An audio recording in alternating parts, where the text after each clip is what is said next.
Hey there YouTube, welcome to Draco Ray Gaming. Today we're going to be talking about Warzone, best settings, optimization, how to get the best clarity and colors and everything. We're going to go over graphics. Let's do it today. As usual, no BS, no fluff. Here we go.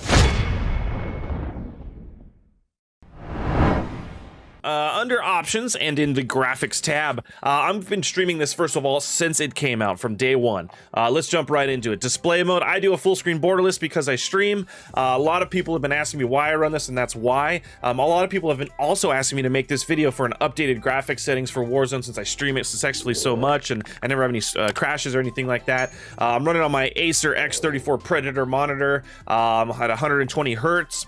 Now that refresh rate's locked. The render resolution, now another great trick for the render resolution, if you're not getting awesome frames, if you actually bring this down and hit apply settings, bring it all the way up, hit apply settings, and you mess with it and drop it back down to where you want it, you'll actually end up getting some sort of cache dump or performance increase, something wrong in the code. The game is coded very, very bad for PC, so little things like this for some reason work and help out a lot. Try that little trick. I'm running 1920 by 1080.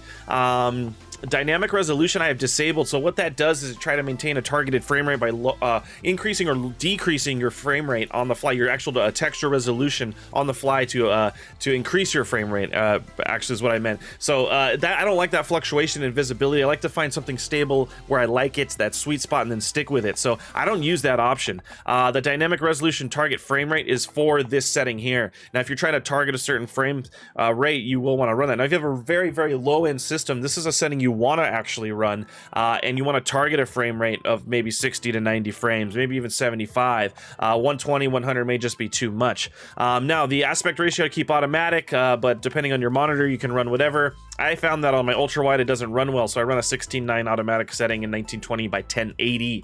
I have a custom frame rate limit, so you can have that unlimited or you can put it at 130 locked. Right now it's unlimited. Sometimes I run 130 locked, about 10 frames higher than my monitor can push. That can save some resources. My system's so beefy though, I didn't really see a performance increase there, but you may want to try capping your frame rate limit around your monitor's refresh rate at maybe 10 frames higher.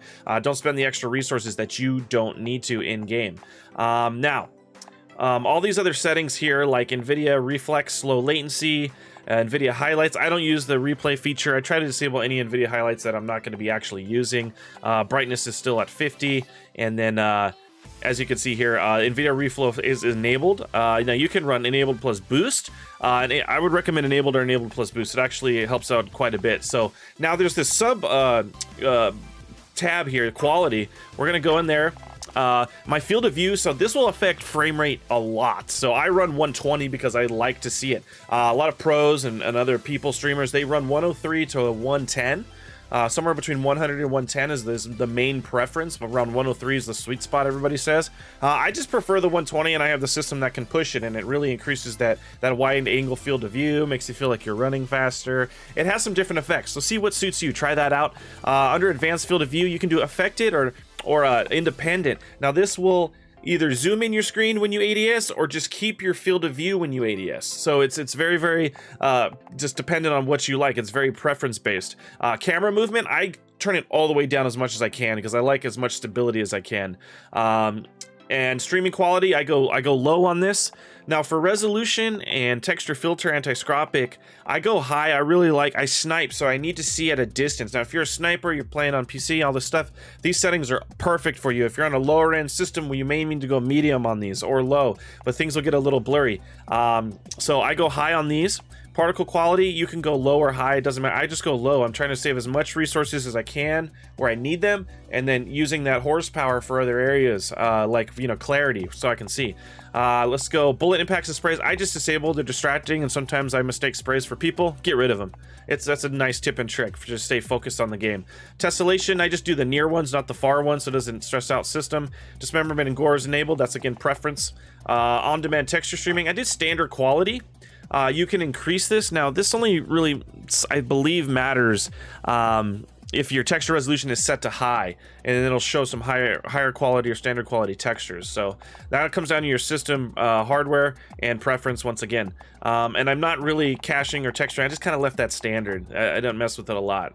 Again, the game is not optimized well on PC, so you want to save where you can. So this is where you save a lot. Filmic strength, gone. Film grain, gone. Don't need all this blurry fuzziness over here. Don't need any of this blurry filmic blur strand. I don't like any of that. DLS. Now, this only matters if you're playing in 2K, 4K, or 8K. Can really help out with the stress on your system. I'm not really running that anymore. I used to run in 1440p. I don't. I run in a 1080p with a little bit higher of a render res, and I like it. Anti-aliasing, I just run one because the clarity is already pretty much good enough on high textures and everything. You can also run that off if you want, but I recommend running like at least one for a little smoothness if your system can handle it. Depth of field disabled. World motion blur disabled. Weapon motion blur disabled.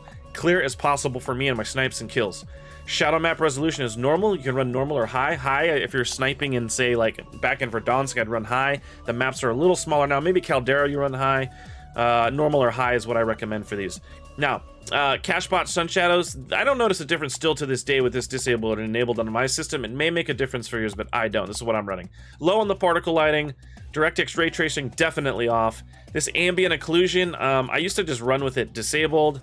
I'm running with a little bit now, so some dynamic objects, which is fine. And then screen space reflection is low or off. I might even just turn these off actually and try some of this testing out tonight. So this is preference right here. And you can see your maximum VRAM usage for multiplayer versus Warzone, and we're well within the ranges. You can see your max line. I do believe this game has some sort of bleeding issue with the memory, or it says it's going to target a certain percentage, but it really just doesn't. Now, another huge secret, I've done videos on it before. You want to go to your documents folder.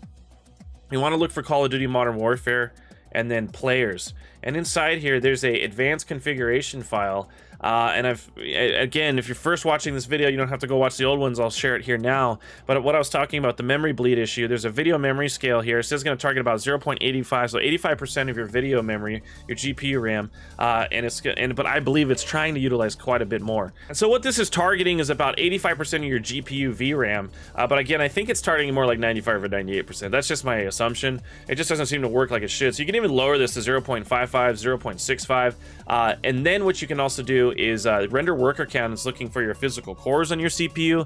I would recommend trying different numbers and booting the game and see what your FPS results are. 3 worked the best for me rather than 6 or 12.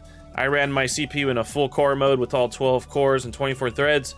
Didn't work very well. Ran it in a 6-core mode. I put 6 here. Didn't run that great. Ran better.